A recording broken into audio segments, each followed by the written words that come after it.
How's it going, guys? Welcome back to Fraud on the Telly. Today, it's Critical Role Theory time once again.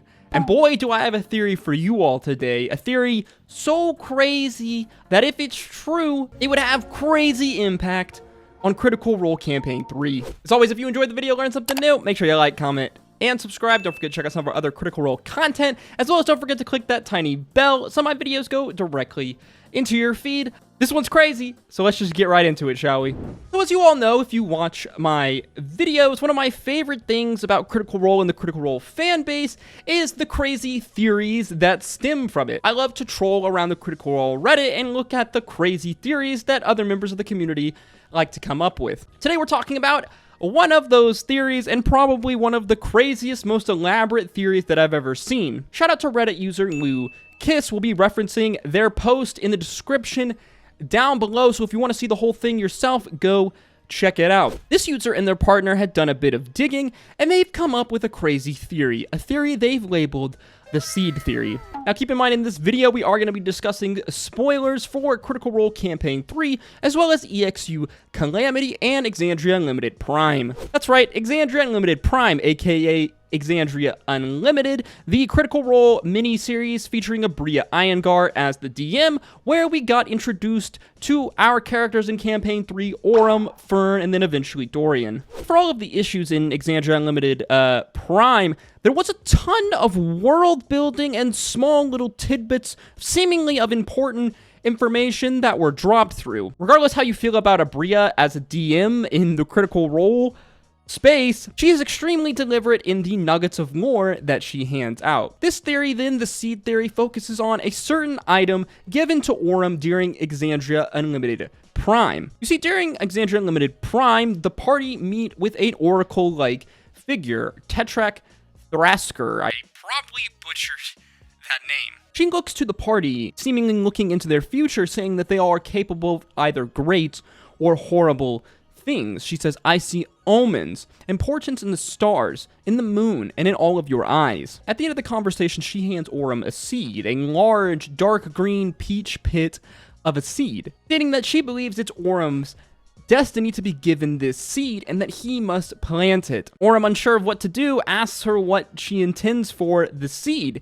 She responds, "You're a Shari, aren't you? Then you should plant it." Fast forward, or technically in lore sense, we're rewinding back to Exandria Unlimited Calamity. You see, there's a certain tree that we learn about in Exandria Unlimited Calamity, the Tree of Names. An ancient tree that was set to protect the world of Exandria, guarded by the Gardassari druids. This tree would be kept aboard Avalier as Avalier does its 6-year travels across Exandria, all the while writing a spell across the size of Exandria that would keep entities from entering into Exandria. Obviously, we know this tree was destroyed at the end of Exandria Unlimited Calamity, causing the major catalyst for the Betrayer gods to be able to enter into our world, the prime material plane of Exandria. As well, Exandria Unlimited Calamity introduces the Apogee Solstice, the weakening of the planes, allowing for great magical works to be done. A through line that goes all the way through into Campaign 3, as remember, there is an Apogee Solstice on the way, 2 weeks away from our current episode at the time of recording on December 13th, 2022. Now we know this Apogee Solstice is rapidly approaching, and there are potentially some ancient gods trapped within the moon, and the community speculates, as well as we've speculated, that there's going to be some Calamity-esque event, some massive catastrophe that will fall Exandria during the Apogee Solstice. Enter the seed theory. You see, Reddit user Lucas believes that it is this seed that will be Chekhov's gun in solving the eventual problem that's going to happen from the Apogee Solstice, whatever going on with Ruidus and all the works being done behind in the Feywild, as well as Otahan, just the mini antagonists that we seem to have in Campaign 3. Yes, they theorize that it is this seed, this forgotten item, that it sits somewhere in Aurum's pack that will potentially save, or at the very least limit, the amount of damage done on Exandria. We theorize, as well as many of the community, that this upcoming Apogee Solstice is too big of a problem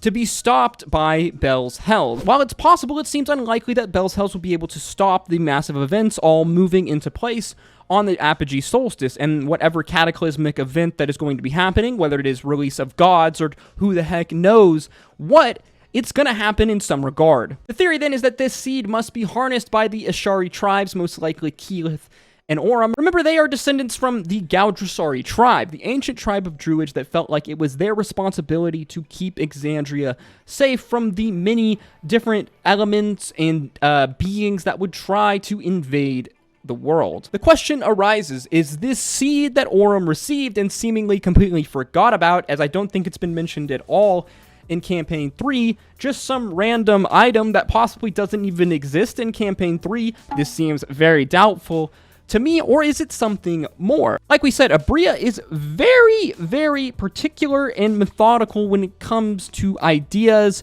and setting seeds, no pun intended, like this. We know that her, Matt, and Brennan all worked very closely in their Exandria Unlimited mini-series, and while they were allowed to add lore wherever they went, knowing these DMs, all of this was done with a lot of foresight. Now, am I saying that Aabria and Matt got together months ago and planned out how they were going to solve this massive problem of Campaign 3 before it was even introduced? No, probably not. We have to remember that there are very distinct through lines and connections from the mini-series to Campaign 3. I mean, take EXU Calamity, for example. EXU Calamity was introduced in the first 4 to 5 months of Critical Role Campaign 3. It was done like this for a very specific reason, because Matt wanted us, the audience, to understand the history of the Calamity and to understand all of these different themes with the Tree of Names, the Apogee Solstice. Not only was it just amazing entertainment, as I think EXU Calamity is easily the best work of D&D media that has been put on by Critical Role, but it also introduced themes, like we've said, such as the Apogee Solstice, the Tree of Names, the bending of the planes, the Betrayer Gods, all of these things that seem to be coming back now in Campaign 3. In a lesser extent, this can even be seen in Exandria Unlimited Prime with Aabria, as she introduced a concept